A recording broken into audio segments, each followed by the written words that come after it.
The tremor in her hand started at 05 for 7 hours, before the sun even thought about rising over the Denver skyline.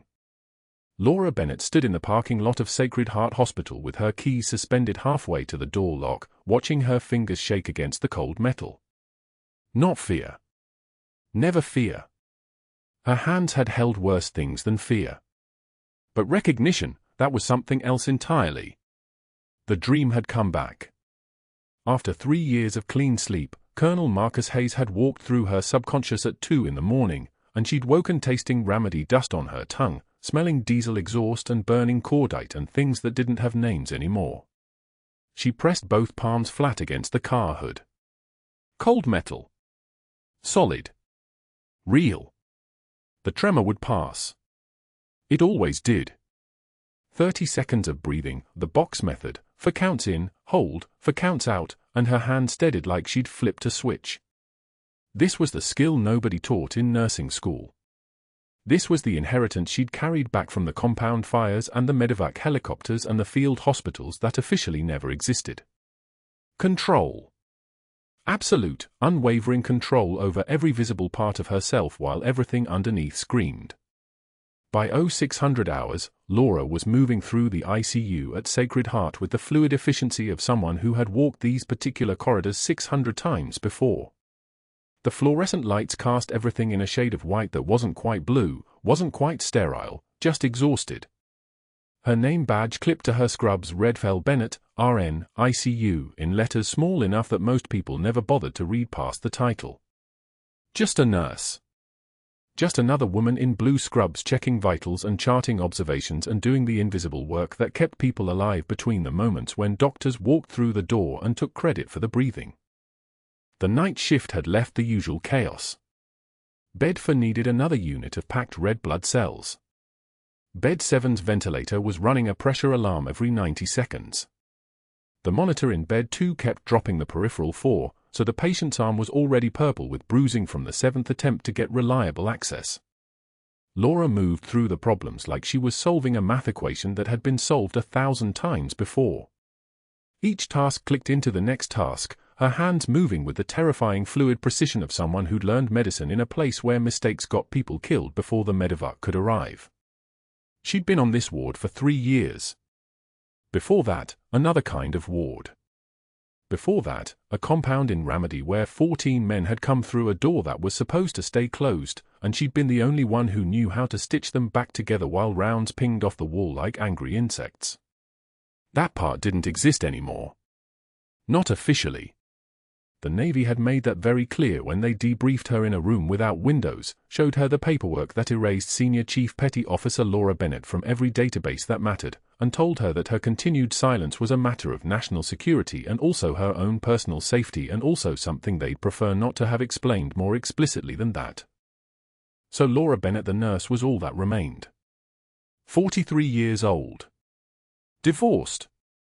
A son at Fort Carson with a Silver Star and a commanding officer he wouldn't talk about.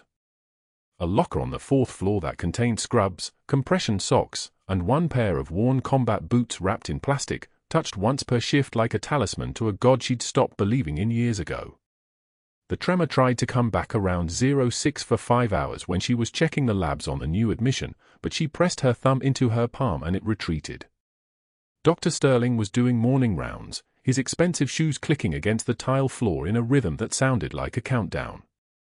Sterling was the chief of surgery, tall, silver-haired, the kind of doctor who had his photo on the hospital's website and spoke at medical conferences about surgical innovation and risk management and how to maximize profit margins while maintaining the appearance of compassion. He had the kind of presence that made the air feel thinner when he walked into a room, like he was already calculating whether you were worth his oxygen consumption. Laura had learned early in her tenure at Sacred Heart to exist in Sterling's peripheral vision. Not ignore him. Ignoring required effort. She simply occupied the space in a way that suggested she wasn't worth his attention, deferential posture, soft voice, the kind of professional competence that was expected and therefore invisible. She had learned this skill in the Navy, in a different context, in a place where drawing attention from the wrong officers could get your team burned out of a hot zone. The instinct translated perfectly to a hospital where the hierarchy was almost as rigid and the stakes, while lower, still involved whether people lived or died. The doors to the ICU opened at 0758 hours. 2 army escorts came through first, their uniforms crisp enough to cut glass, their faces locked in the neutral expression of people who'd been trained to ignore what they were about to see. Behind them came the stretcher, and on the stretcher was a body that used to be a man. Multi-system organ failure didn't announce itself with drama. It announced itself with the color of old concrete and breathing that sounded like machinery trying to run on borrowed time. The patient's vitals were cascading downward in a graph that looked like a plane with no pilot, and every monitor in the ICU seemed to turn its electronic attention toward the catastrophe rolling past. Laura looked up from the labs. Her hand stopped shaking. She knew that face. Not from the hospital. From a photograph on her son's nightstand, the one she'd pretended not to see when she was visiting Jake at Fort Carson. Colonel Marcus Hayes, Delta Force, the kind of soldier who existed in the space between official missions and the operations that went into classified folders with stamps on them in languages nobody outside the Pentagon could read. Colonel Hayes, the commanding officer who'd led her son into the firefight in Kandahar that earned him a Silver Star, and who had apparently walked into something in the past 72 hours that was pulling him apart from the inside out. The ICU team moved into action. The stretcher arrived at bed 3, and the transfer happened with the choreography of people who'd done this 200 times before. The army escort stood at the perimeter of the action, their presence making every movement feel smaller, more cautious. Monitors were connected. For access was established. The patient was placed on the hospital ventilator with the hiss of air escaping from the equipment cycling through its first mechanical breath. Laura hung back at the nurse's station, watching the controlled chaos of the emergency admission, her fingers still not trembling because trembling wasn't professional and professional was what kept you alive in places like this. The chart came across her desk at 0811 hours. She scanned the presenting information, the vital signs, the lab values that told a story of a body shutting down in a cascade of organ failure. Septic shock, probably. The clinical presentation was textbook, the fever, the elevated lactate, the hypertension that wouldn't respond to fluids. But there was something else in the labs. Something that didn't match the standard progression. The potassium was too elevated. The creatinine was climbing faster than sepsis alone would explain.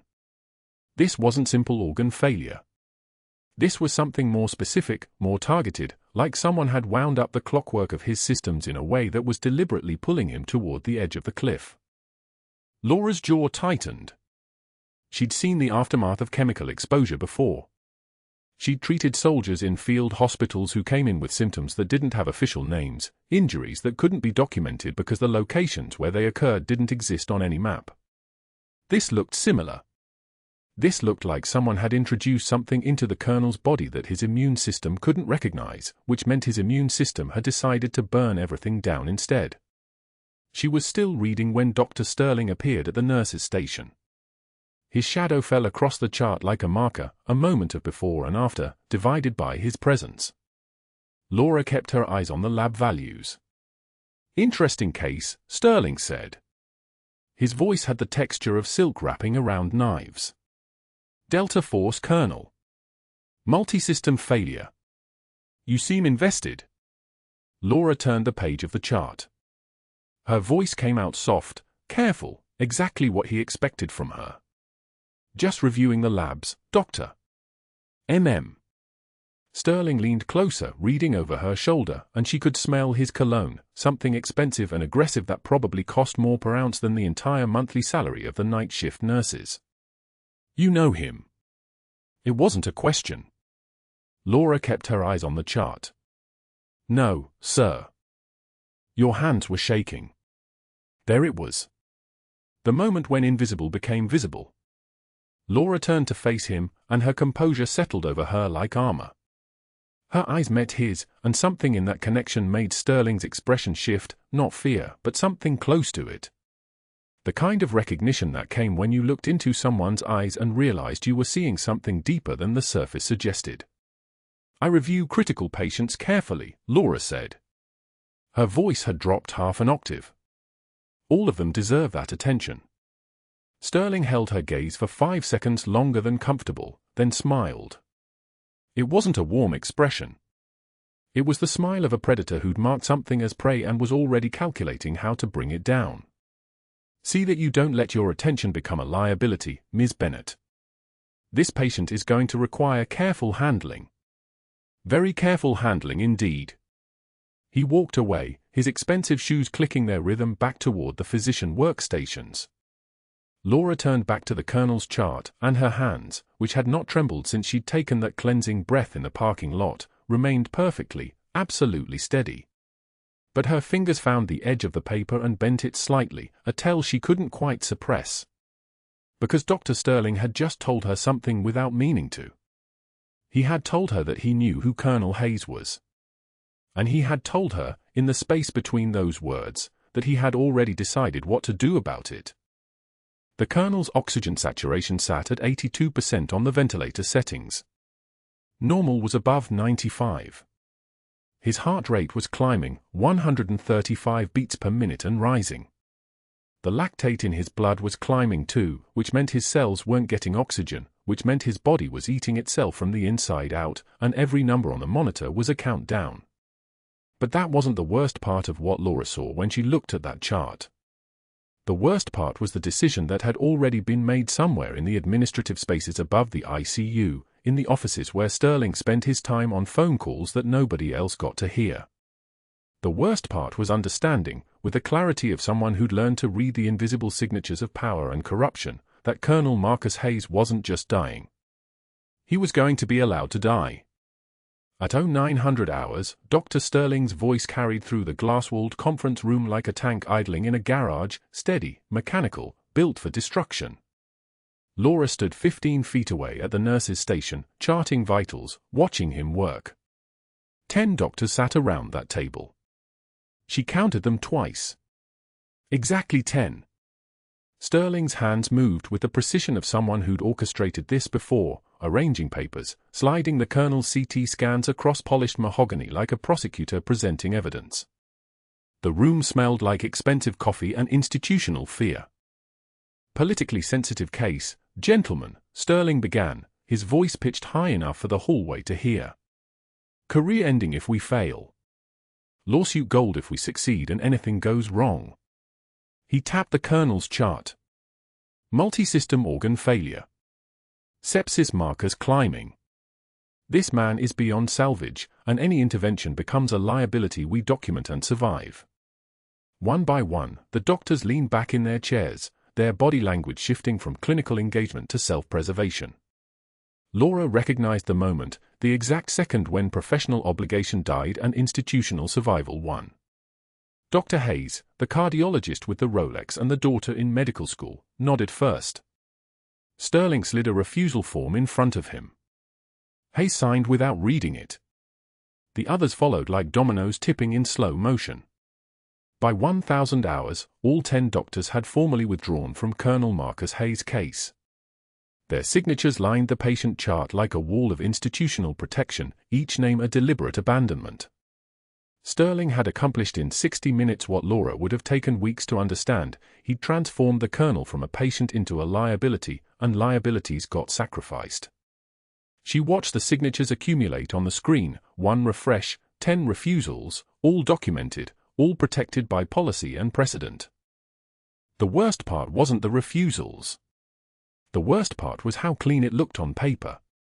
At 1030 hours, Sterling appeared at the Colonel's room door like a surgeon knows to appear, confident, unhurried, certain of his power. Laura was adjusting the ventilator, checking the settings one more time, her hands moving through muscle memory. The Colonel's wife stood in the corner chair, her fingers wrapped around a rosary. 2 teenage daughters leaned against the window, their eyes red from hours of vigil and fear. Sterling waited until Laura turned, until her back was exposed to his approach. "Nurse Bennett," he said, loud enough for the family to hear. "Or should I call you Florence Nightingale?" His smile had teeth. "I've reviewed your credentials. Associate's degree from a community college. 3 years of ICU experience. 0 surgical training." He paused, letting each fact land like a punch. This patient requires a medical team you're simply not qualified to lead. His voice rose deliberately, pulling the family's attention like a rip current. I'm suggesting you request transfer to a medical floor before you embarrass yourself further. The last thing this family needs is false hope from someone playing doctor. Laura didn't move. Didn't flinch. Didn't let her voice crack like he was waiting for it to. She finished adjusting the ventilator settings, one precise click, before turning to face him. The room went so quiet the fluorescent light seemed to hum louder. Sterling's smirk widened. He was watching for the breakdown, the trembling hands, the visible shame. He'd broken nurses before. He knew the pattern, the moment when self-doubt consumed professional training and they crumbled. A single tear escaped Laura's left eye. She didn't hide it. She wiped it away with the back of her wrist, deliberately, maintaining eye contact with Sterling's smirk the entire time. When she spoke, her voice was 3 octaves lower than anything he'd heard from her before. I've held together men with worse odds than his in places you couldn't find on a map, Doctor. I'm not going anywhere. She returned to the colonel's monitors without another word, her movements controlled, purposeful, the kind of composure that comes from having already survived worse. Sterling stood there for 3 seconds, an eternity in hallway time, then left. The colonel's wife crossed herself. The daughters watched Laura with something that looked like hope. But that wasn't the worst part. The worst part was 1,400 hours, when the isolation began. Laura entered the break room with her lunch, turkey sandwich, banana, black coffee in a reusable cup. 4 staff nurses sat at the corner table, mid-conversation about weekend plans. They saw her enter. Their conversation stopped like someone had cut the audio feed. All 4 stood in synchronized silence, their chairs scraping loud against the floor like gunshots in the quiet. They gathered their things and left without a word, passing her close enough that she caught the smell of their perfume, close enough that it was intentional. Laura watched them disappear down the hallway, then sat at the empty table and ate her sandwich. Her hands were steady on the plastic fork. Her breathing never changed. This was old training, the ability to eat when isolated, sleep when threatened, function when the environment had declared you expendable. At 1,700 hours, Sterling posted a formal performance review on the unit board beside the time clock where every nurse clocking out would see it. The words were typed in 12-point font, clinical and damning, Nurse L. Bennett, insubordination, failure to recognize scope limitations, counseling required. Recommend disciplinary meeting before further patient assignments. Signed, Chief of Surgery, Dr. James Sterling, M.D. 23 staff members read it before end of shift. Laura saw their eyes flick toward her, saw the calculation happen in real time. Association with her was now dangerous. Alignment with her was career risk.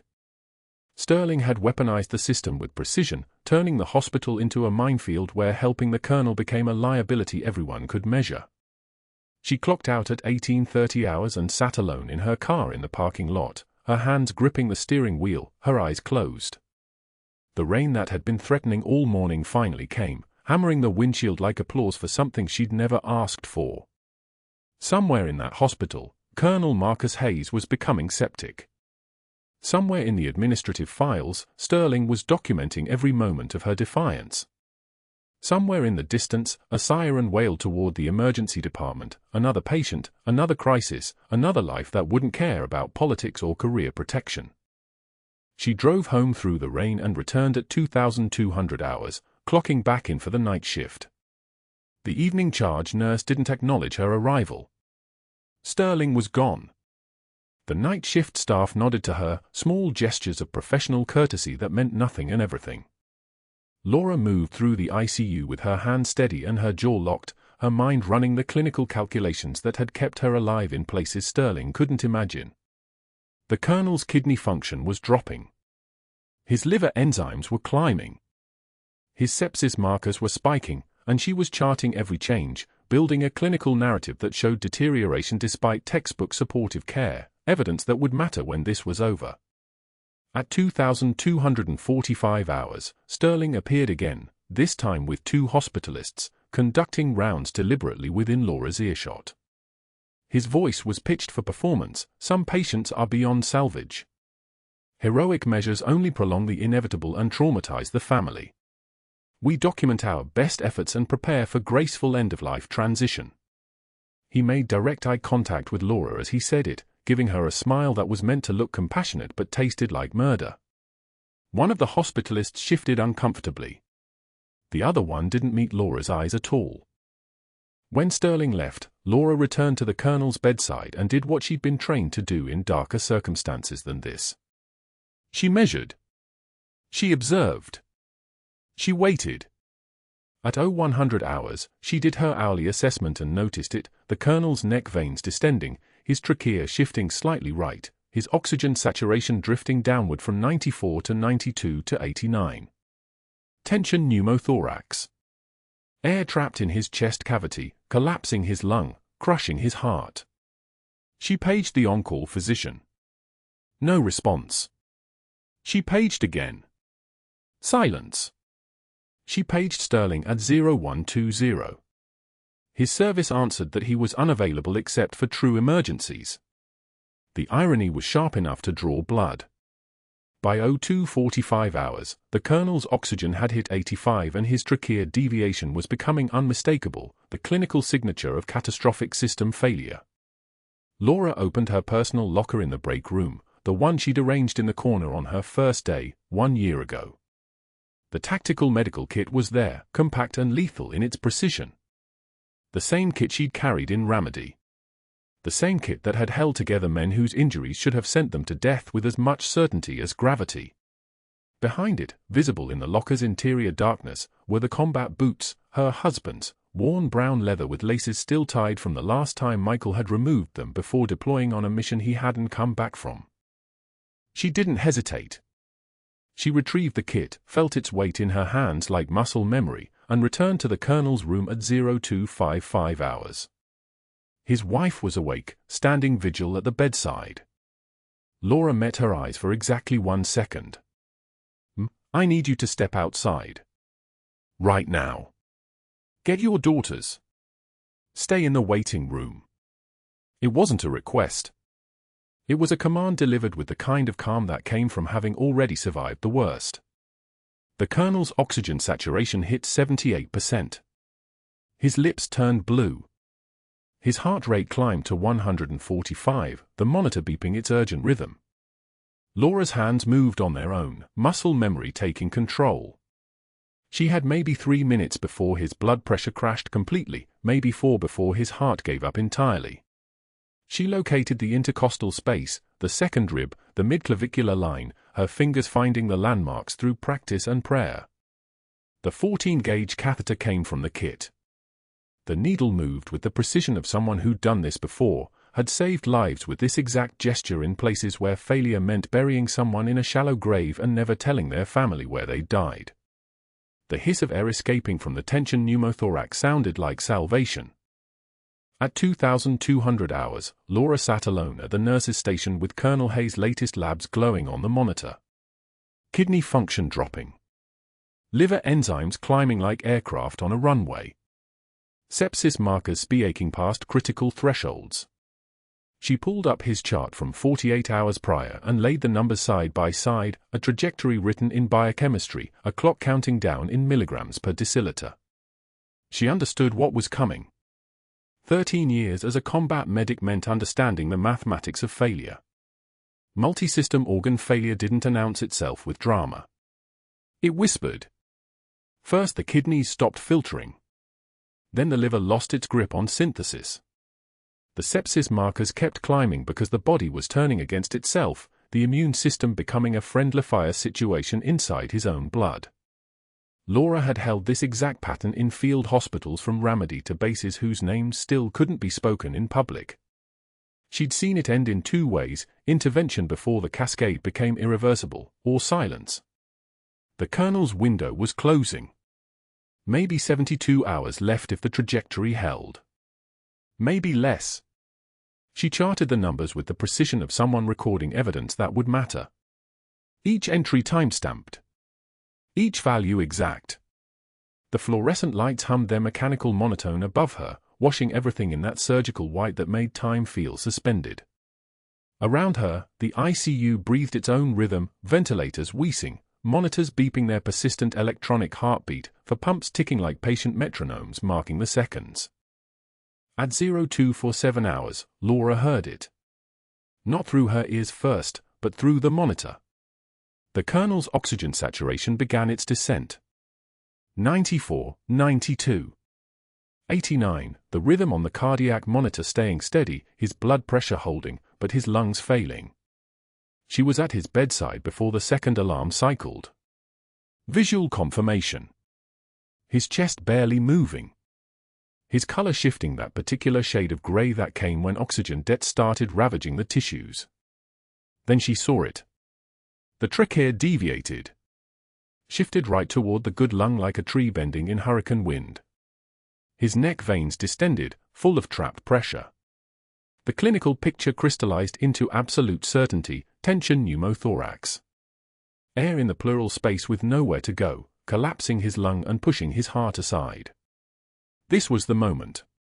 This was the moment when protocols dissolved and survival became the only protocol that mattered. Laura moved. Her hands didn't ask permission from her brain, they moved on muscle memory older than the woman she pretended to be in this hospital. Muscle memory from sandstorms and mortar rounds and moments where the difference between a living soldier and a dead one was for seconds of absolute precision. She grabbed her personal medical kit from her locker. The one she kept separate, the one nobody knew contained anything besides her personal stethoscope and reflex hammer. They didn't know what else was in there. They didn't know about the 14-gauge angiocath needles she'd carried for 15 years.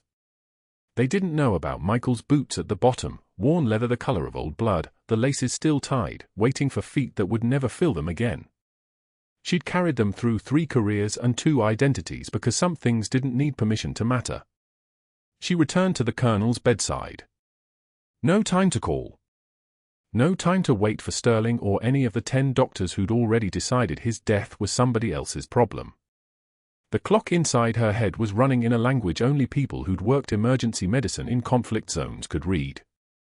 Second intercostal space. Midclavicular line.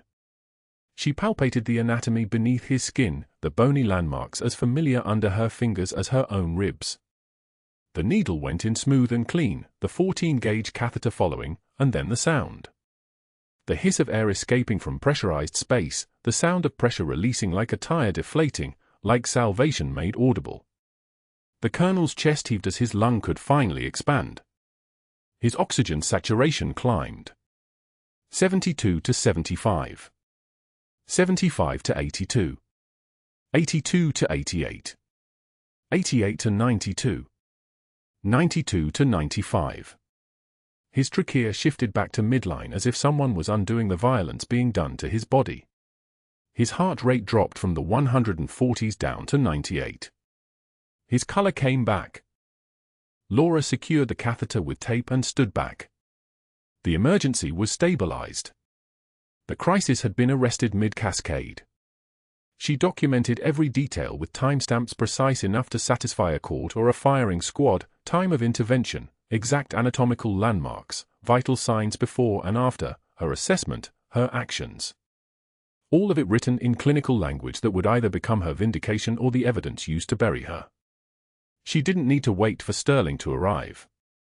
She could feel him coming like animals feel storms approaching. He appeared at 0430, summoned by the night supervisor who'd witnessed everything. He reviewed the chart without speaking, his jaw working like machinery calculating angles of attack. The silence stretched out like a wire pulled tight. When he finally spoke, his voice was quiet, which was worse than if he'd shouted. You performed an invasive procedure without physician supervision. That's practicing medicine without a license, Nurse Bennett. Laura met his eyes. The woman Sterling saw, the deferential nurse, the one who'd accepted every insult and every humiliation, that woman didn't exist anymore. Not in the privacy of the ICU at 0430 in the morning with a patient alive who should have been dead. Tension pneumothorax. O2 sat 72 and dropping. No physician responded to 2 pages. Standard protocol. Standard protocol is to wait for a doctor. Standard protocol is keeping patients alive. Sterling closed the chart with the precision of someone handling evidence. We'll let the board decide if you're a hero or a liability. By 0800 hours, Sterling had made 4 phone calls. Laura didn't know about them yet, but they were already in motion, the machinery of institutional destruction moving with the efficiency of someone who dismantled careers before. 2 calls to board members describing a rogue nurse performing unauthorized procedures, circumventing physician oversight, creating liability exposure for the hospital. 1 call to the School of Nursing where Laura had received her license, demanding fitness reviews and academic records, planting seeds of doubt about character and judgment. 1 call to an outside compliance investigator Sterling had used before, a specialist in finding problem employees and documenting the paper trail that could justify their removal. At 1000 hours, the investigator arrived at Sacred Heart with a leather briefcase and the demeanor of someone accustomed to ending careers. He requested every chart Laura had touched in 3 years. All 847 of them. Sterling provided him with an empty office and unlimited access to the medical records system. The investigator went to work like an accountant looking for fraud, pulling files, running searches, building a timeline of potential violations that could stretch across years. At 1400 hours, Laura was called to administration. The suspension notice was waiting on the desk like a weapon already fired. Effective immediately. Pending investigation into unauthorized medical procedures and violations of hospital protocol. The language was clinical and lethal. At 1430 hours, hospital security escorted her from the building. Not roughly. That would have required them to acknowledge the reality of what was happening. Instead, they were professional about it, efficient, impersonal, which somehow made it worse. Her personal belongings had been packed into a cardboard box. Her stethoscope, her personal reflex hammer, her jacket. And at the top, visible to anyone who looked, Michael's worn combat boots. The leather creased from miles of terrain that didn't appear on any American map. The sole scuffed from dirt in Ramadi and dust from FOB Shank in Logar province. The laces still tied exactly as he'd left them the last time he'd worn them 18 years ago. The day shift watched from the nurses' station. 23 nurses and 2 respiratory therapists stood in silence as she walked out with the box in her arms. Nobody spoke. Nobody moved. The fluorescent lights hummed their mechanical song above them all. But that wasn't the worst part. The worst part was that every single one of them knew what she'd done. They'd all heard about the colonel crashing at 0303. They all knew she'd saved his life. And not one of them looked up as she passed. The rain started as she reached her car. Not a gentle rain. Denver rain in October came with wind and teeth, hammering the parking lot like judgment falling from the sky. She set the cardboard box on the passenger seat and sat behind the wheel without starting the engine. Through the windshield, she watched the hospital entrance through sheets of water. The glass doors were closing. The revolving entrance was turning. The institution was already moving on, already forgetting, already preparing the next shift to fill the space she'd left behind. She pressed her forehead against the steering wheel. Not trembling. Not breaking. Just breathing. Just the small ritual of holding herself together the way she'd held together soldiers with worse odds than his in places you couldn't find on a map. She'd pulled shrapnel from a Navy SEAL's femoral artery in a sandstorm with incoming rounds landing 40 meters away. She'd debrided infected wounds in field hospitals where the water supply was suspect. She'd held together men who'd seen things that broke their minds and tried to break their bodies to match. She'd never stepped back. She'd never walked away. She wasn't starting now. The compliance investigator arrived on Tuesday morning at 0800 hours, a thin man in a charcoal suit carrying a leather portfolio that felt like a weapon. Sterling had already briefed him. Laura knew this from the way the investigator's eyes followed her through the ICU without seeing her, the way he asked the charge nurse for access to 3 years of patient charts. Electronic medical records. Medication administration logs. Nursing notes. Everything. The auditor spent 8 hours pulling files, cross-referencing her signatures, documenting every decision she'd made since the day she'd started at Sacred Heart. By Wednesday, he'd expanded into her performance reviews, her continuing education credits, her shift schedules. Sterling orchestrated it with the precision of someone who'd dismantled careers before, not with anger, but with methodology. Not with accusations, but with paperwork. By Thursday, the investigator had flagged 17 entries for further review, each one a potential violation, each one a thread to pull. One patient's pain medication documented as administered but the vial count conflicting by 0.3 milliliters. A glucose check performed at 0347 but the order dated 0600. 3 instances of medication charted without a second witness. Hospital policy required 2 signatures for controlled substances, and Laura had documented them alone during night shifts when no one else was available. The investigator's report was methodical, damning, and technically sound. It was also the kind of report that got written when someone had already decided you were guilty and was simply building the file. By Friday morning, Sterling walked her into the administrator's office at 0630, before shift change, before witnesses could cluster. The administrator, a man named Prescott who'd never spoken directly to Laura in 3 years, sat behind his desk with the investigator's report open. Senior Chief Petty Officer Bennett, he began, and Laura's entire body went rigid at the rank, because she'd never told anyone at Sacred Heart her military history, which meant Sterling had dug deep, which meant this was no longer about the Colonel's case. This was existential. We've received a formal complaint regarding your credentials, your compliance with hospital protocols, and potential violations of the Controlled Substances Act, Prescott continued, reading from a script Sterling had clearly written for him. Pending a full investigation, you are hereby suspended from all patient care duties, effective immediately. Your badge access will be revoked. You are not to enter the hospital premises until a formal hearing determines your employment status. Sterling stood in the corner, watching with the satisfied expression of a man who'd just checked the final box on a termination checklist. The suspension letter was already printed, already signed. Laura took it without reading, her hand steady even as her vision narrowed to a tunnel, because trembling hands would be a show of weakness and she would not give them that. You'll receive a notice of investigation within 5 business days, Prescott said. We have documentation of protocol deviation spanning your entire tenure here. Given the seriousness of these findings, we recommend you retain legal counsel. Security escorted her out at 0645, 2 men in blue uniforms walking on either side of her as she collected her personal items from her locker, her stethoscope, her hand sanitizer, the photograph of Michael in his dress blues taken on their wedding day 17 years ago.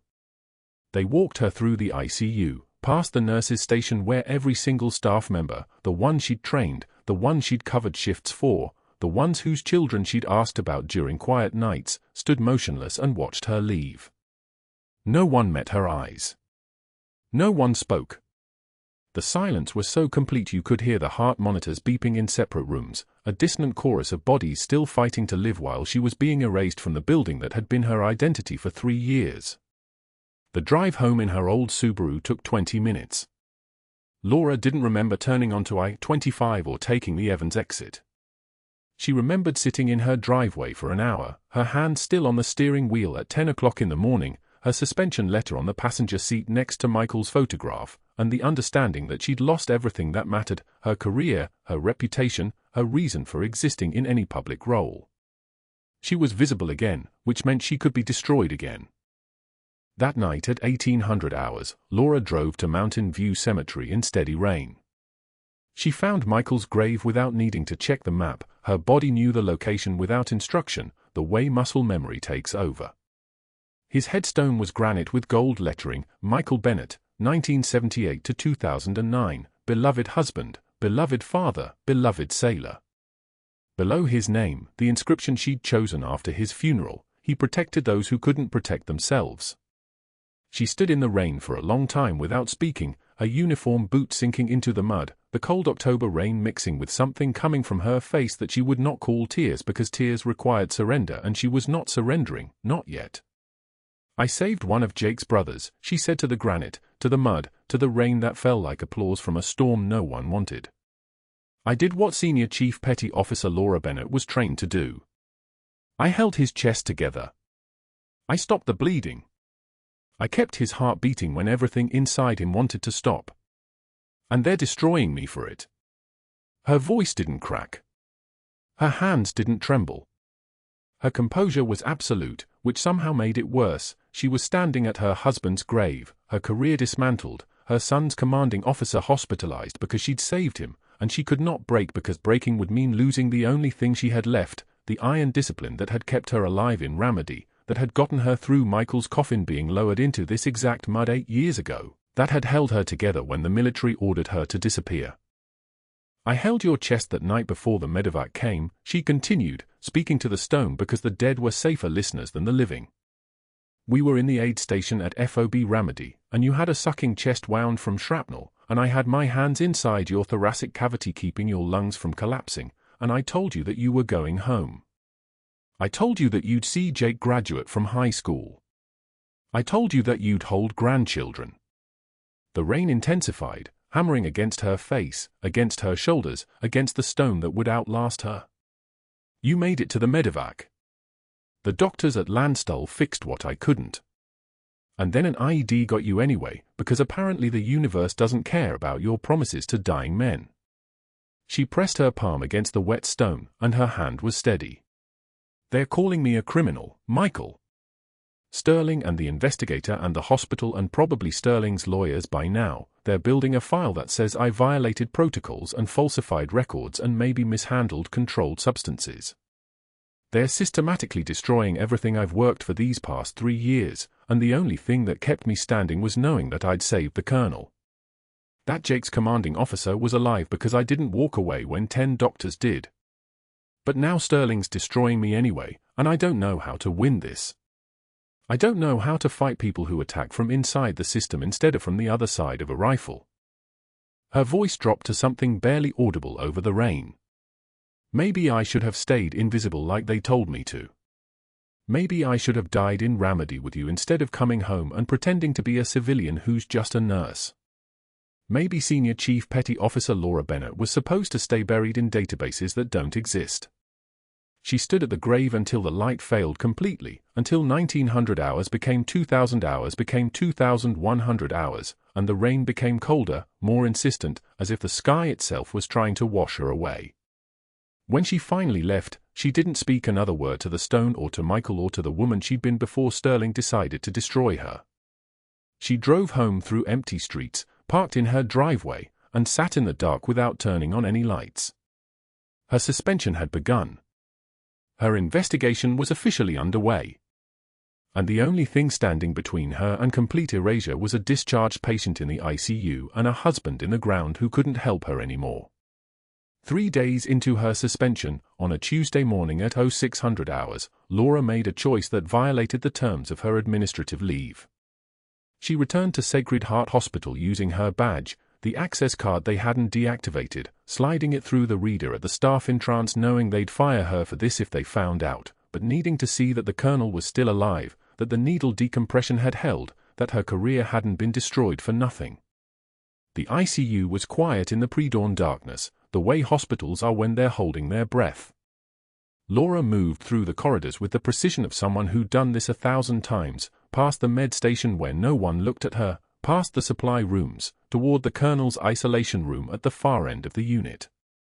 She rounded the corner at exactly the moment a gurney was being wheeled toward surgical prep, flanked by 2 federal marshals in dark windbreakers, the patient on it restrained at the wrists and ankles. A political prisoner, Laura's brain registered, the prisoner transfer they'd heard about through the hospital rumor mill. His face was scarred, Middle Eastern, his eyes scanning the hallway with the hypervigilance of a man who'd learned to calculate threats in the time it takes to breathe. His eyes found Laura's face from 20 feet away, and he went completely rigid. He started shouting. Not English. Arabic. Then, as his handlers moved faster toward the OR, he switched languages. You. The woman who pulled Khalid from the fire. The American ghost. His voice was raw with recognition, with something close to reverence. I know you. Ramadi. The compound near Jolon. You were there when the building burned. The ghost medic. The entire ICU froze. Nurses mid-step turned toward the commotion. A resident emerged from a patient room. The prisoner kept shouting as the marshals accelerated the gurney. She was there.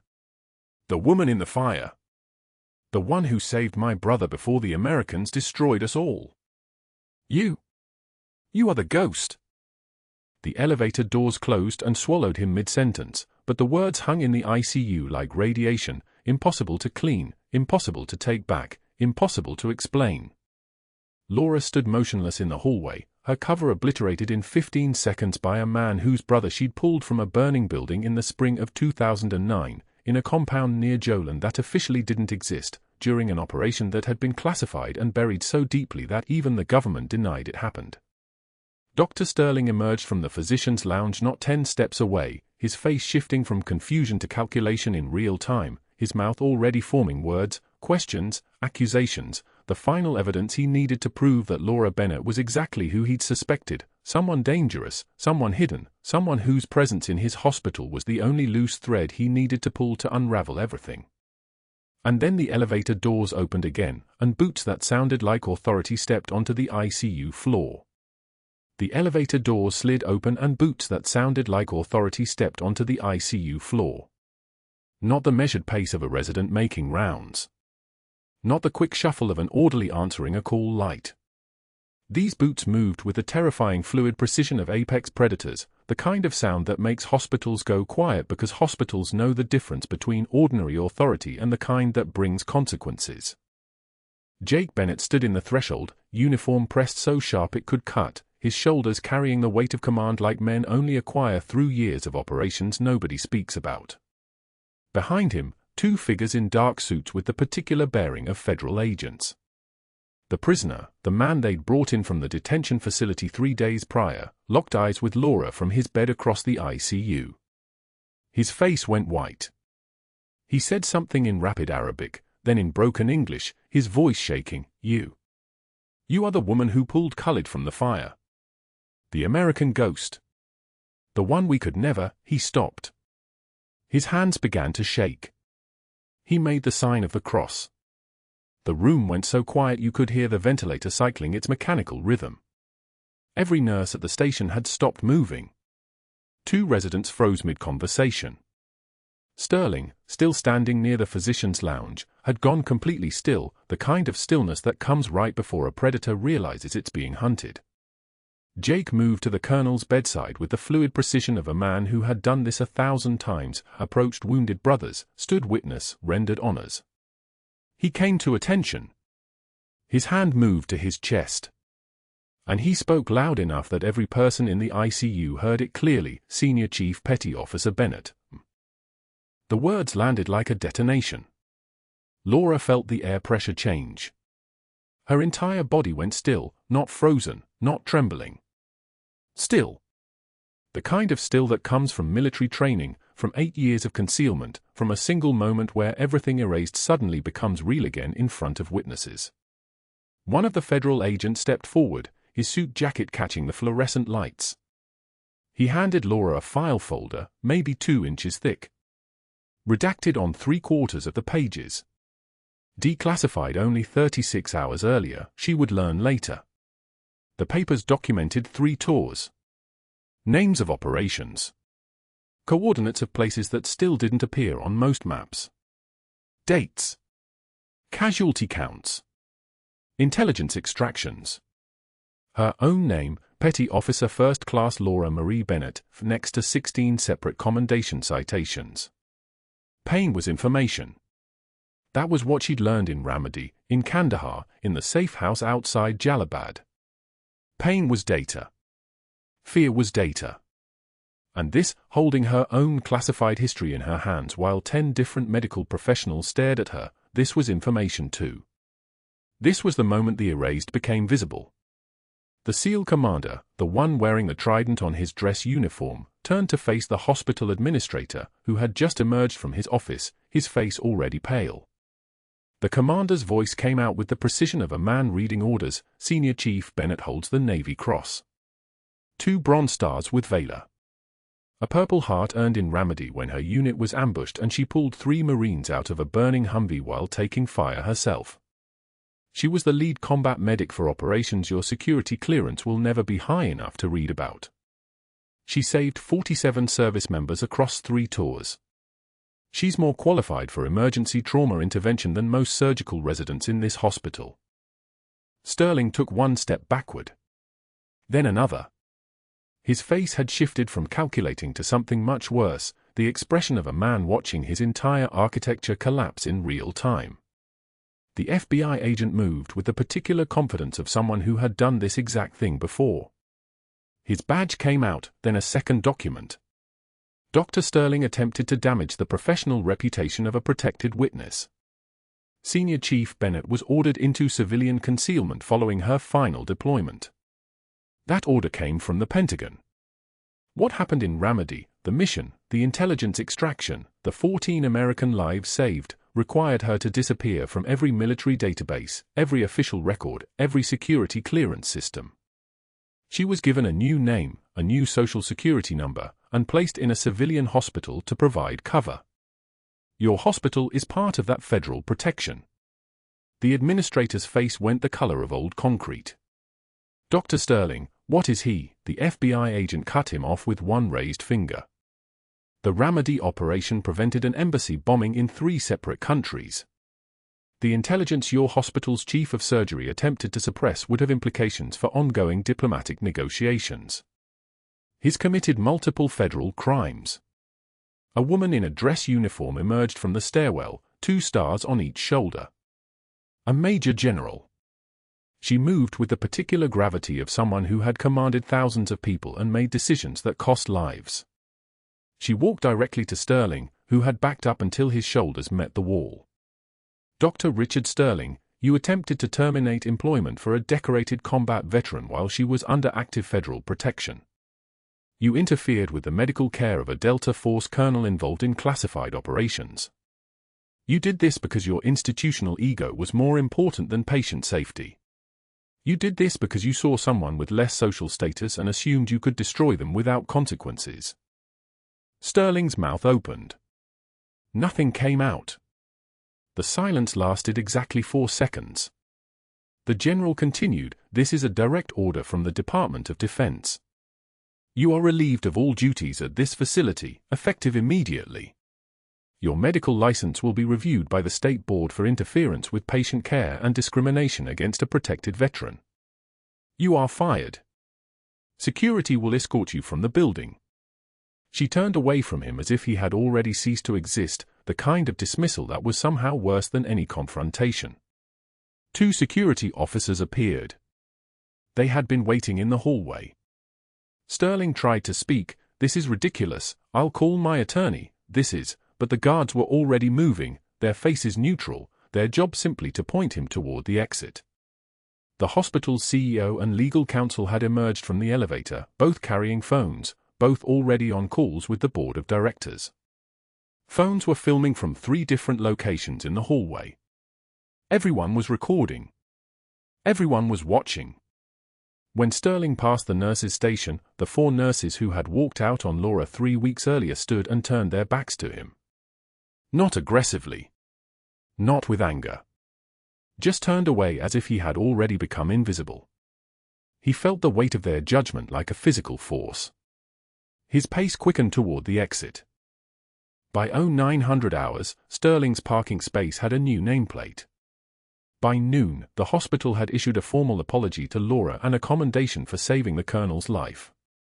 By end of business, the compliance investigation into her 3 years of patient records had found 0 errors in 847 cases. By sunset, the hospital's lawyers had begun calculating the settlement they would have to pay her. 3 weeks later, Laura would hear through the grapevine, through Jake, through hospital gossip, through the peculiar way information moves through the medical world, that Dr. Sterling had found work at a strip mall off Colfax Avenue, Denver's commercial graveyard of failed ambitions. He was selling supplemental health insurance policies from a folding table between a vape shop and a tax preparation service. His brochures printed in bulk. His enthusiasm carefully manufactured. His handshake exactly 5 seconds. Everything about him screaming, "I used to matter." Laura felt nothing when she heard this. No satisfaction. No vindication. No sense of cosmic justice. Just the hollow recognition that some people destroy themselves, and the universe simply provides the venue. But that was later. That was the consequence of his own choices catching up to him in a way no hospital could have orchestrated. What mattered now was the moment after the general left. What mattered was Jake, still standing at attention, still refusing to break protocol even though his mother, because that's who Laura was, who she had always been beneath the scrubs and the silence, was standing 3 feet away from him, holding her own classified history in trembling hands. Not trembling from fear. Trembling from 8 years of weight being suddenly lifted. The colonel lay in the bed, watching all of this with the particular clarity of a man who had been in combat enough times to recognize a moment when he saw one. When the crowd dispersed, when the federal agents and the general had left the ICU, when Sterling had been escorted out and the hallway returned to its ordinary rhythm, Laura entered the colonel's room for the final time before his discharge. He was awake. Extubated. Sitting propped up in the bed with his family scattered around, his wife holding his hand, his 2 daughters standing nearby. Laura approached with her medical bag in one hand. She carried something else in the other. Something worn. Something that carried 8 years of grief and silence and a promise made to a dead husband on a rain-soaked Arlington hillside. Michael's combat boots. The pair she had carried in the bottom of her locker since the funeral. Tan leather, scuffed at the heels. His name written in faded marker on the inside of the tongue. She placed them on the chair beside the colonel's bed and stepped back. The colonel stared at them. His wife squeezed his hand. "Chief," he said, his voice still raspy from the breathing tube. "I can't," Laura stopped him. Some brothers never stop protecting their own.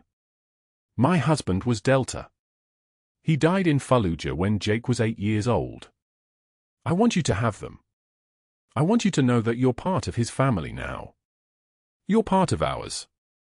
She placed her hand on Michael's boots, feeling the leather under her palm, and something that had been locked inside her for 8 years finally released. The colonel stood despite his doctor's protests and came to attention.